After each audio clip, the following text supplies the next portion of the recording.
Meteorologist Kristen Walla, and so far so good out there on the tropics. Yeah, the last named system that we had was Fernan. That was the one that it kind of followed the path of Aaron out towards Bermuda and then up into the North Atlantic. Right now, all that we have is one little area of interest way out in the Atlantic, just off the coast of Africa. Not really anything for us to be concerned with at this point. We're gonna just keep watching it, and eventually it'll make its way towards the central part of the Atlantic. So for now, nothing really out there catching our attention. What we're focused on down here in the coastal bend is going to be this front making its way through not only the central part of the state, but eventually down into South Texas. That comes down to us heading into later tomorrow. So expect pretty quiet weather tonight. We're already into the mid and lower 80s. Eventually, we're going to work into the mid and upper 70s as we head into tomorrow morning. So again, a very quiet overnight, possibly a stray shower at the coast in the morning. Heading into tomorrow afternoon, I think for the most part we see maybe isolated activity, and most of that going to be up to our northern communities. So it's going to get pretty hot tomorrow because we don't have much in terms of rain chances to help cool us off. So temperatures in the upper 90s, but feeling closer to that 110 mark. So if you have plans outside, make sure that you're staying hydrated. Now into tomorrow evening, that's when we're going to see rain chances going up a little bit more as that front starts to sag into the coastal bend.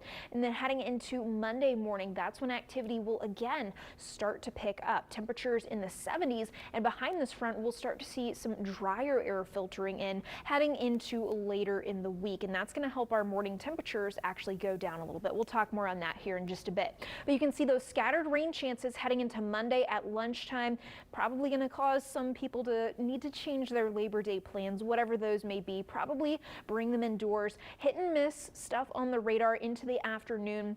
This latest version of Futurecast gets the activity calmed down a little bit into the later part of the afternoon, but I think we see a little bit more so long as that front is over us. Temperatures on Monday, thanks to that rain, are going to be a little bit lower than we otherwise would be. As we have seen, temperatures in the upper 90s will be confined to the lower and mid 90s thanks to those higher rain chances on Monday. That's when I think we see our highest rain chances, and then slowly they taper off into Monday evening, and by Tuesday morning, I think that's the last of any real rain chances we have in the entire 7-day forecast as we dry out thanks to not only the drier air coming in on the backside of this front, but also in the upper levels of the atmosphere. So the reason we've got the rain chances is that front, and you can see a lot of moisture over South Texas in those dark greens. But as that continues to move south and we see a big dip in the jet stream really pushing down into the southeastern part of the United States, that's going to help direct drier air into the mid levels of our atmosphere and down here at the surface as well.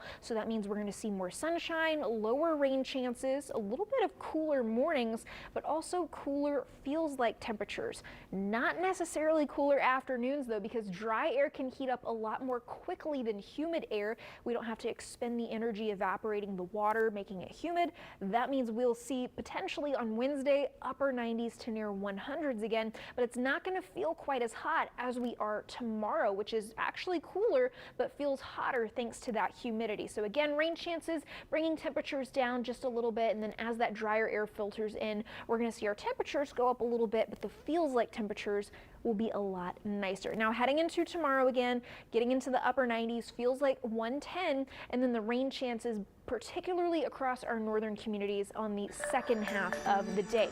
Those rain chances continue to go up into Monday for Labor Day, so keep your eyes peeled on the forecast and on the radar, especially if you have any outdoor plans for that holiday. Bill? Kristen,